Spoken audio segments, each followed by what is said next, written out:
Et bonjour à tous, c'est Germain de Webax. On se retrouve, comme d'habitude, comme la tradition, pour un nouveau tutoriel PrestaShop. Aujourd'hui, on va voir ensemble quelles sont les tendances marketing à suivre pour 2024. Alors, je sais pas si vous aussi, vous dites parfois, je sais plus quoi faire, j'arrive plus à voir ce que veut le marché, on m'écrase de partout. Voilà. Grande question, c'est comment être encore un peu différent, comment encore exister sur un marché qui est mondialisé, où la concurrence est féroce. Alors posez-vous les bonnes questions. N'ayez pas peur. Vous savez, à l'époque, moi je disais le marketing, je disais il sert à rien. Le marketing, le mot marketing euh, avait tendance à m'agacer. Parce que il était trop utilisé comme mot magique. Et aujourd'hui, je dis, ok, le marketing c'est tout. Donc vous voyez, mon discours change. À l'époque, je disais marketing ne sert à rien. Aujourd'hui, je dis il est indispensable.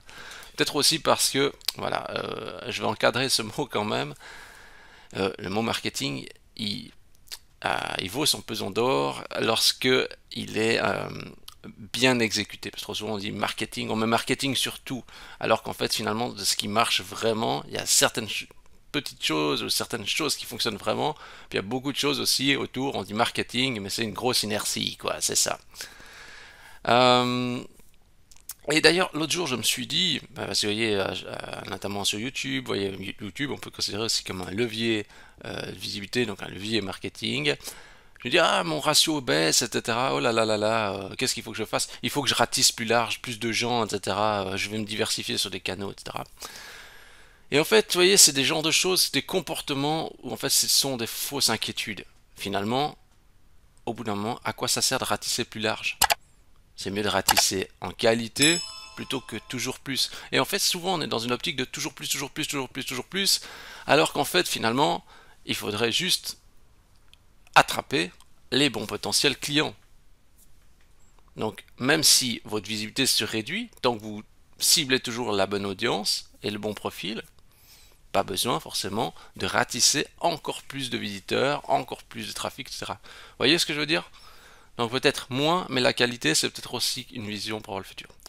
Donc ce qui est important pour vous, c'est d'activer des vecteurs de visibilité, voilà, pour que justement ça fasse l'attraction vers vous. C'est parti, on y va, go. Euh, Regardez votre PrestaShop. Donc ça, c'est ce que tous les commerçants ont, bien sûr, avec un template des fois différent, des produits différents. Mais la base, c'est vraiment, tous les commerçants ont un PrestaShop ou un autre site e-commerce. Hein. Il y a les produits, il y a les prix, le template est beau ou moins beau, il y a des trucs à améliorer ou pas, ou en principe oui. Mais voilà, on est quasiment tous au même point, quoi. Et après, c'est qu'est-ce qui va faire que, voilà, lui il va plus cartonner que lui, etc. Mais ça, sans voir même votre site, je pense que c'est ce que vous avez déjà, quoi. Sauf s'il est en cours de création, mais dans la plupart des cas, vous allez être comme ça, un PrestaShop, un template des produits, etc. Donc je vais regarder un peu, là j'ai regardé sur Neil Patel, j'ai vu cet article justement sur les tendances de 2024. Et on va voir aussi qu'est-ce qu'on peut faire dans ce qui est montré. Donc voilà, c'est vrai qu'il dit ouais, il y a des beaux choses qui changeront l'année prochaine. Donc je pense que cet article a été créé en fin 2023, j'imagine. Voilà, donc lui ce qu'il dit, c'est la tendance. Alors, ça c'est ce qui est dit sur ce blog, bien sûr. Est-ce que c'est une science exacte? On va voir. Je donnerai mon avis. Les entreprises créeront des podcasts sur les blogs. Alors, idéalement, vous devriez avoir les deux. Donc, ce qu'il dit, c'est que non seulement vous devriez avoir un PrestaShop, hein, mais vous devriez avoir un blog avec du contenu qui intéresse vos clients. Ça, je vous l'ai déjà dit plein de fois. Euh, le blog, on a vraiment une vision de ces vieux blogs, de Skyblog ou de genre, je raconte ma vie. Mais en fait, c'est juste que c'est plus un blog, c'est voilà, c'est un terme générique, mais en fait, finalement, ce qui compte, c'est de proposer des contenus qui intéressent vos clients. Voilà, c'est ça qu'il faut faire. Et là, il dit un truc intéressant, donc il met en avant le podcast vs blog. Il dit ici un truc quand même vachement intéressant, c'est que ici, il y a un blog pour 7,8 personnes dans le monde, et il y a un podcast pour 1857 personnes. Regardez la proportion.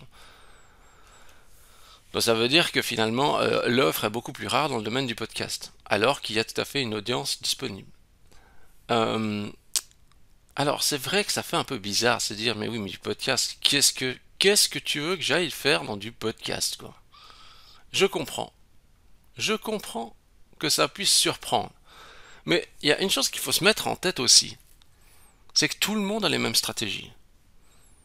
Alors oui, oui, oui, oui, bien sûr, vous pouvez aller sur ChatGPT, lui faire rédiger un texte bateau avec 5 paragraphes qui va n'intéresser personne.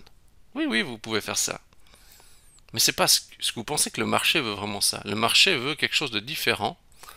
Vous voulez être différent? Il faut faire des choses différentes. Euh, alors j'ai quand même été regarder, je me suis dit bon bon bon ok je vais aller regarder, je dis oui podcast, j'ai cherché dans le podcast Google, j'ai dit je recherche chaussettes, j'ai dit il y a quelqu'un qui a fait un podcast sur les chaussettes? J'ai pris vraiment un truc mais ah vos chaussettes de running vous ne les choisirez plus au hasard. 53 minutes sur chaussettes de running. Alors vous voyez il y a des gens qui me diront mais qu'est-ce que tu veux que je raconte sur les chaussettes? Alors, je dis pas que vous voulez faire un podcast sur les chaussettes, mais comme quoi, n'importe quel thème, enfin, même à travers des podcasts, il y a vraiment des thématiques euh, spéciales qui peuvent être abordées. Je suis dans le domaine de la pêche, pêcher la perche en hiver, etc. Ouais, ouais. Je suis dans le domaine des... J'en sais rien, canapé, est-ce qu'il y aurait quelque chose?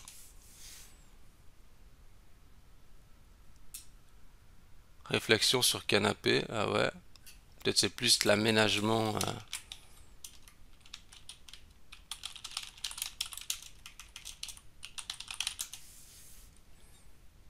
La chaîne de lien... Décorer et aménager sa maison soi-même. Le podcast créatif et lifestyle. Lifestyle. Lifestyle. Donc, vous voyez ce que je veux dire? Il y a quelque chose à se poser, une question. À se dire, ok, est-ce que peut-être je pourrais faire quelque chose là-dedans? Comprenez bien que les gens vont pas dire, ils vont pas être ici et se dire, j'achète. C'est un vecteur de visibilité. C'est quelque chose qui va faire de l'attraction vers vous. Vous, ce que vous devez comprendre, c'est que il y a beaucoup de sociétés, euh, comme Coca-Cola, je prends un extrême, mais il fait aller son Père Noël avec son camion. Droit derrière, il vend plein de bouteilles. Enfin, vous voyez ce que je veux dire? C'est, ils s'ancrent, ils se mettent en place, ils se popularisent. Donc, vous voyez, je trouve ça intéressant. Il peut y avoir quelque chose à faire. C'est sous-exploité. Moins de monde, c'est plus facile pour être visible, forcément. Bah, vous avez vu la proportion, hein. Et là, c'est marrant parce qu'il montre la proportion avec le graphique. Alors, je sais pas si c'est vraiment représentatif, apparemment oui. Mais ouais, vous voyez la rareté du podcast par rapport au blog. Après, vous pouvez dire, ouais, non, mais le podcast, qu'est-ce que tu veux que je raconte dans un podcast, hein? Mais c'est tout le challenge, c'est tout le challenge. Parce que si vous ne faites rien d'un petit peu étrange ou qui va sortir un petit peu de l'ordinaire, vous êtes comme la plupart des sites e-commerce que je vois qui sont en train d'attendre une solution miracle, quoi. C'est ça. La plupart des sites e-commerce attendent des solutions miracles. Bon, je passe au deuxième point, là, je vais voir ce qu'il dit. Les entreprises passeront du temps sur les réseaux sociaux moins populaires. Ok, donc il y a... Bon, je vulgarise la scène. Moi, sur tout ça, les réseaux sociaux, etc., les réseaux sociaux ne servent à rien. Euh, alors oui, oui, c'est peut-être scandaliser certains, etc., mais je vulgarise le trait dans certains cas, oui. Écoutez, euh, vous voulez vendre. Les gens qui ont une intention d'achat, ils sont pas dans les réseaux sociaux, ils sont dans les réseaux sociaux pour se divertir. Sauf, si vous êtes ultra fort dans de l'Instagram, hein, dans du TikTok ou dans du Facebook, vous êtes très très fort et vous arrivez à drainer une communauté. Une communauté. Mais moi, ce que je vois dans ma clientèle, franchement, c'est du ultra basique. On poste des trucs dans Instagram, mais on poste des trucs dans Facebook, mais en gros, ça ne rapporte rien, ça ne vaut rien. C'est du temps perdu, quoi. C'est ça. Si vous êtes influenceur, vous faites du Instagram, ok. Si vous êtes vraiment, quand vous faites un post Instagram, les gens s'engagent, ils sont en train de commenter, tout ça. Mais s'il y a, je sais pas comment on dit de ça, deux pecs, chez nous on dit des pecs des fois. Vous avez deux pecs qui ont commenté, ouais, deux pecs qui ont commenté, attention, là je dis c'est encore commenté, c'est encore fou. Si vous avez deux pecs qui ont liké, c'est tout. Bon, au bout d'un moment, mais regardez, même moi quand je poste, je reposte mon billet sur Facebook, ça fait zéro engagement, il n'y a personne qui s'engage sur le truc. J'ai un pauvre like et c'est tout. Mais c'est pas grave, c'est pas grave. Mais c'est juste pour se dire, ok, est-ce qu'on perd du temps à faire ça ou on perd pas de temps? Donc, et par contre, YouTube, euh, euh, oui, parce que si vous dites, je sais pas, je veux changer courroie direction Jeep, je sais pas, j'ai pris un truc comme ça. Bon, non, changer. Ah ouais, voilà, je ça. Bah, vous voyez, si je recherche quelque chose, les vidéos sortent. Donc il y a bien un potentiel vraiment à être visible grâce aux vidéos YouTube. Donc oui, YouTube, oui, parce qu'il est étroitement lié à Google sur la recherche. Vous pouvez vous positionner, vous pouvez accroître votre notoriété grâce à ça. Donc oui, maintenant il faut être en mesure de faire des vidéos. Et ça, concrètement, bah, oui, c'est du boulot, pas se leurrer, c'est comme podcast, c'est du travail. Bon, et après, les Insta, etc., nouveau, il y a des comptes qui fonctionnent, etc. Mais regardons ce qui fonctionne. C'est souvent des gens qui sont engagés, qui se montrent, qui ont peur de rien, etc. Euh, il y a un réel travail. Moi, ce que je vois, c'est, si je résume ce que je vois chez les e-commerçants en moyenne, on prend deux, trois trucs, on poste dans Instagram ou dans Facebook, mais c'est pas vraiment engagé, quoi. On est là pour être là, quoi. C'est un peu plus ça. Donc ouais, réseaux sociaux, je dirais oui si vous êtes vraiment engagé et que vous avez une vraie personnalité et que vous pouvez vraiment rallier des gens à votre communauté. Si vous êtes juste un e-commerçant pur qui essaye de faire un petit peu genre ou parce que vos concurrents sont là, vous êtes là aussi, vous allez perdre du temps pour rien quoi. YouTube, oui, potentiel, mais de nouveau, avez-vous du temps pour à consacrer pour faire des vidéos, etc. Puis de nouveau, regardez ici, ces vidéos-là, c'est des vidéos, bah, voilà, c'est des premières vidéos qui sortent. Est-ce que c'est filmé comme des professionnels, etc. Non, c'est des gens normaux qui montrent quelque chose de normal, etc. On le voit déjà ici à la capture. Puis ça fait combien de vues ça?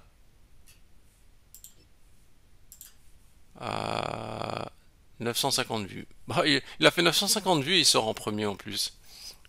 Je regarde, je clique pas plus loin parce que cette publicité, je pense, ça va m'agacer qui démarre. Ah, faudrait que je remette le adblock. Je crois que même le adblock il marche pas toujours. Bon, ok, ok. Donc réseaux sociaux, moi mitigé, hein. D'ailleurs, quand il y a des clients qui me disent ouais, réseaux sociaux, je dis ouais, est-ce que vous faites déjà du Google Shopping avant de vous diversifier sur d'autres choses? Investissez de l'argent et du temps là où c'est plus important. Les fossés marketing deviendront inexistants autres que les marques. Alors, ce qu'ils disent ici, c'est qu'en fait, ce qui rend les chaussures de Jordan spéciales, c'est pas leur qualité, c'est la marque. C'est nouveau pareil, c'est qu'en fait, voilà, il y a plein de sites, ils sont juste là, on va acheter un produit, puis après, on pense même plus à eux. On a, ouais, on a zéro affinité avec eux. C'est sûr que le fait d'arriver à créer une marque, c'est un gros plus. Alors, vous n'êtes pas obligé de vendre des produits estampillés votre marque, à nouveau. Alors, vous pouvez, si vous arrivez à, si vous produisez un article. Mais si vous produisez pas le produit, en fait, ce qu'il y a au tir, c'est créer une aura autour de votre société, quoi. Mais comment on fait ça, quoi? Comment on fait ça? Alors, de nouveau, comme j'ai dit tout à l'heure, si vous faites un podcast et vous créez une chaîne YouTube, etc., ce genre de choses, ou même si vous faites créer des réseaux sociaux, puis que c'est des réseaux sociaux engagés, vous arrivez à créer une aura autour de votre nom d'entreprise. Donc votre nom d'entreprise peut devenir potentiellement un nom de marque. Mais bien des commerçants, la plupart n'arrivent pas à faire ça parce qu'il n'y a pas assez d'engagement, quoi. Euh, il faut vraiment un investissement assez profond, quoi. Donc, oui, une image de marque, c'est comme je vous ai dit, Coca-Cola, c'est trop extrême, ou Coca-Cola ou Red Bull, mais C'est vrai que quand on voit un Père Noël sur un camion, ah bah oui, le camion américain là, pff, ouais, ouais, mais pas besoin de vous faire un dessin. Oui, oui, oui, on, on respire la marque, quoi, clairement. Mais à plus petite échelle, vous pouvez faire ça à plus petite échelle, mais ça demande de créer quelque chose un petit peu de mémorable. Si je suis juste là à étaler mes produits comme ça, c'est bien, mais est-ce que je vais pour autant mémorable, hein? D'ailleurs, vous voyez, si je regarde, je dis, je vais prendre d'autres trucs. Je dis Galaxus. Oui, ils sont mémorables je dis pour nous en Suisse. Ils sont mémorables, d'accord, parce qu'en fait, quand on va acheter quelque chose, je veux dire, la livraison est gratuite à partir de 50 francs. Ils ont quasiment tout. Ils ont en plus les meilleurs prix. Ben, à quelque part, leur image de marque est faite ainsi. Si on regarde pour Felco, les sécateurs, bah oui, eux, ils font que des sécateurs. Ok, ils font pas 36 choses, ils font ça. Ils font la qualité. Voilà. Après, bien sûr, il y a tout un savoir-faire et tout. Si je prends, j'ai pas, des Laguilleuls, nouveau, ils ont ciblé une chose, ils disent on fait une chose, mais on fait ça bien et on excelle. Et on essaie vraiment de cartonner là-dessus. Je sais bien que c'est pas forcément le cas de tout, c'est juste pour montrer les directions potentielles qu'on peut prendre. Bon, je vais revenir là, je vais voir un petit peu ici, il parle de vous changerez la façon dont vous rédigerez du contenu. Alors, regardez ici au niveau de la rédaction du contenu, quand on parle de contenu, ils disent que d'abord, les articles, hein, qui étaient les mieux placés, ils faisaient 2300 mots. Alors, il y a toujours un truc, c'est combien il faut de mots, etc., pour un article bien placé, pour un contenu bien placé dans Google, etc. Mais oui, bien sûr que c'est une connerie de penser comme ça. À quel moment on raisonne en mots? Se baser sur des statistiques pour essayer de faire un contenu qui va se baser de nouveau, qui va se classer mieux, c'est une aberration. Il faut réfléchir sur l'humain. L'humain, euh, est-ce que je lis des articles de 2300 mots? Non. Sauf si je suis vraiment intéressé, mais 2300 mots c'est un peu long. Alors il dit, ah oui, ensuite sont devenus des articles de 1447 mots. Et il dit après, regardez maintenant la longueur moyenne des articles par secteur. 474, mais éventuellement 856. Donc, moi quand je crée un article de blog, mais ça c'est je veux dire, ça c'est un hasard. Je fais un contenu aussi qui m'arrange, hein, en termes de taille, mais je sais que c'est autour des 1000 mots à peu près. J'ai pas tellement plus loin parce que voilà, après ça me demande trop de temps pour le contenu texte, mais voilà. C'est-à-dire que je suis quand même dans une tendance, mais on voit que la tendance ça varie entre 400 et peut-être 800 ou 900. Ouais, 400 et 900. 400-900 mots. Bon. Ils disent que c'est à cause de la TikTokification. L'utilisateur, il veut du contenu court, mais c'est vrai, c'est vrai. En fait, moi je pense aussi que vous pouvez être court mais explicite. C'est pas ce que je fais avec cette vidéo, d'ailleurs. Mais bon, nouveau, c'est mon plaisir aussi. Je veux dire, je peux pas. Il y a des gens qui me disent, ouais, mais fais une vidéo simple, 5 minutes, tu compactes tout et tout. Mais oui, mais c'est de la préparation. Mais oui, je peux pas vous raconter des histoires et tout. Donc voilà, ce sera des vidéos toujours longues, un peu freestyle. Voilà. Ici, donc, ils disent, dans 94% des cas, le contenu créé par des humains a dépassé le contenu généré par l'IA. J'ai envie de dire, mais tu m'étonnes. Tu m'étonnes. Parce qu'ici, hein, ils disent, de plus en plus de spécialistes marketing s'appuient sur l'IA pour rédiger du contenu.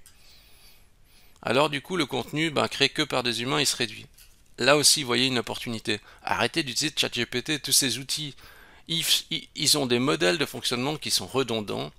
Vous allez vous faire écraser pour finir. Et franchement, on en a marre de lire les mêmes soupes. On veut lire des nouveaux contenus, on veut lire des choses créées par les personnes. On ne veut pas créer des choses qui sont rejetées par ChatGPT. Même si vous gagnez du temps. Vous gagnez du temps, mais vous gagnez du temps pourquoi? Vous gagnez du temps pour créer du contenu médiocre, quoi. Ça ne sert à rien. Moi j'ai arrêté, il y a des trucs que je faisais sur mon blog d'Avi, la King Avi, j'ai arrêté de faire. J'ai arrêté de faire du contenu à faible valeur ajoutée. Je me suis dit, bon, c'est pas mon truc, j'arrête de faire ça. Faut que je fasse autrement. C'est pour ça que je vous dis, vous n'êtes pas obligé de créer du contenu. Il faut faire quelque chose pour se démarquer, mais il faut juste trouver comment. Vous pouvez le faire sans contenu par un autre biais. Mais, donc, vous voyez ce que je veux dire, c'est que l'IA, en plus, et concrètement, l'IA, c'est le bon moyen si vous voulez vous exploser au sol dans les prochaines années, quoi. Utilisez bien l'IA et vous allez exploser au sol. Alors, plutôt que de faire ça, puis d'utiliser l'IA, puis vous voulez exploser au sol, laissez à vos concurrents utiliser bien l'IA, comme ça c'est eux qui vont exploser au sol. L'IA est, est un outil fantastique, mais le problème c'est que sur la création, remplir son site d'IA, c'est remplir son site un peu de vide. Et à un moment donné, Google découvrira ceux qui ont rempli leur site de vide et ils seront sanctionnés, quoi. Voilà. Et puis en plus pour l'humain, hein, moi j'ai envie de dire quelque chose de solide, quoi. Bon, je passe plus loin. Après, il nous parle ici de faire du business avec l'étranger. Alors, on ne se concentre plus sur une seule région, on fait du business avec l'étranger. Non. Non, non, non, non, non. Soyons clairs, je prends la position de la Suisse, typiquement. La Suisse, si vous êtes suisse, il sera difficile pour vous de vendre en France. Juste les frais de port, etc. Non, ça va être très dur. L'étranger, j'en parle même pas, sauf si vous êtes vraiment, vous avez un produit, si vous vendez des produits pharmaceutiques, ok, bon. Mais si vous vendez je sais pas, un produit lambda, qu'on peut retrouver encore ailleurs, je pense pas qu'un Français va commander en Suisse, payer des frais de port exorbitants pour le recevoir chez lui. Non. Donc pour la Suisse, non, malheureusement c'est pas trop valable. Cette approche pour la Suisse, il faudra essayer de vendre en Suisse allemande, peut-être en Suisse italienne, et voilà. Mais non, je pense pas que sinon ça soit porteur, hein. Après pour la France, bon la France c'est différent parce que quand vous faites quelque chose en France, le pays il est grand, hein, donc vous pouvez vendre très loin dans la France. En Suisse, quand on essaie de vendre en Suisse francophone, ben, notre périmètre il est réduit, hein. Et si on veut vendre sur toute la Suisse, on doit faire deux langues. Contrairement à la France, donc chez vous, vous êtes français puis que vous écoutez cette vidéo, eh bien, vous pouvez vendre sur un grand périmètre, quoi. Donc ça, c'est aussi un grand avantage. Bon, bon, bon, bon, bon. Et voilà, après, on nous commande des trucs. Alors, qu'est-ce qu'il faut dire de tout ça? Bah, toutes les tendances ne sont pas bonnes à suivre. Donc là, il a noté quelques tendances. Bah, nouveau, il répond à une demande. Moi, je me dis, c'est quoi un peu les tendances du moment, etc. Je vais aller voir, je tombe sur son article. Donc, il répond à un besoin qui est le mien, qui me dit quelles sont mes tendances. Vous devez faire la même chose avec vos clients et leurs attentes. Créer des contenus qui répondent à leurs attentes. Alors, j'ai envie de dire, maintenant, si on résume, c'est vrai que vous, vos produits ici, ok, vous avez vos produits, c'est parfait. Maintenant, là, si vous êtes un e-commerçant, ce que vous devez avoir, c'est du Google Shopping. Ça veut dire que vous devez être ça. Si vous n'avez pas ça, cherchez pas des autres leviers bizarroïdes, hein. Il faut Google Shopping, il faut l'avoir. Pour un e-commerçant, il faut l'avoir. C'est un vecteur trop important. Je dis pas que c'est un vecteur toujours très rentable, mais c'est une porte d'entrée vers votre site. C'est un peu comme si vous êtes sur les Champs-Élysées, quoi. Vous êtes tout de suite sur le devant. Donc, vous pouvez avoir un budget tout à fait maîtrisé. Donc ça, vraiment, j'insiste sur le fait d'avoir Google Shopping. Après, il y a nous, et vous dites, ah non, mais moi je veux pas faire du Google Shopping, je veux pas faire. Ok, ok. Mais alors vous faites un autre truc, vous faites quoi? Est-ce que vous allez faire un blog avec du contenu intéressant? Hein? Comme je vous ai déjà montré plusieurs fois, euh, euh, réparer un vélo.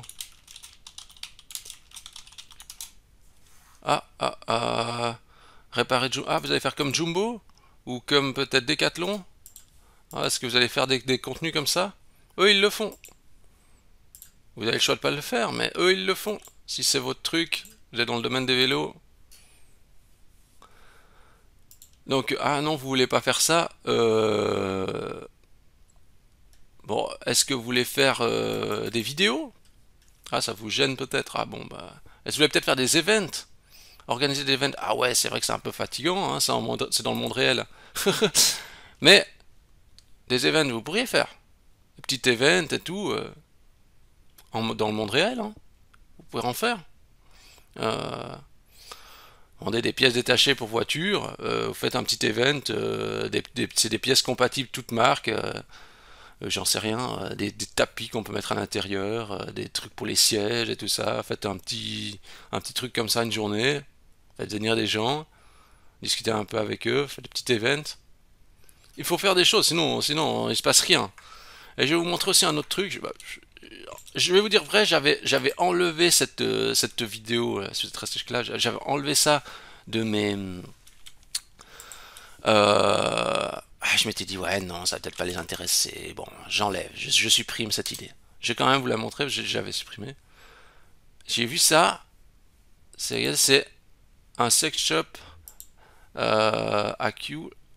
Alors moi, alors là, il parle justement de en Ukraine, etc., du conflit.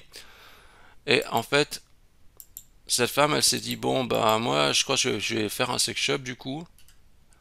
Ce qui m'intéressait en fait dans cette approche, c'est que vous voyez, elle dit, bon, je vais commencer à présenter mes produits, voilà, en vidéo. Regardez, elle a dit, ok, bah, je vais quand même me montrer, même avec le sextoy. Alors, vous voyez, c'est pas des, on est euh, dans une période compliquée, clairement pour eux. Elle se lance quand même, elle le fait. Ce qui est intéressant aussi, c'est que si vous regardez le profil de la personne, euh, vous voyez, elle fait ça, mais si vous regardez physiquement la personne, c'est pas forcément le genre de profil peut-être qu'on pourrait retrouver à faire ça. Vous voyez? Donc comme quoi, n'importe qui sur un domaine peut présenter ce genre de produit, etc. Elle fait face cam, etc. Regardez, ça je trouve vraiment chose que n'importe qui pourrait faire dans son domaine d'activité. Puis là, vous voyez le contexte. Le contexte, c'est que, franchement, la plupart des gens, ils seraient déprimés de faire quoi que ce soit.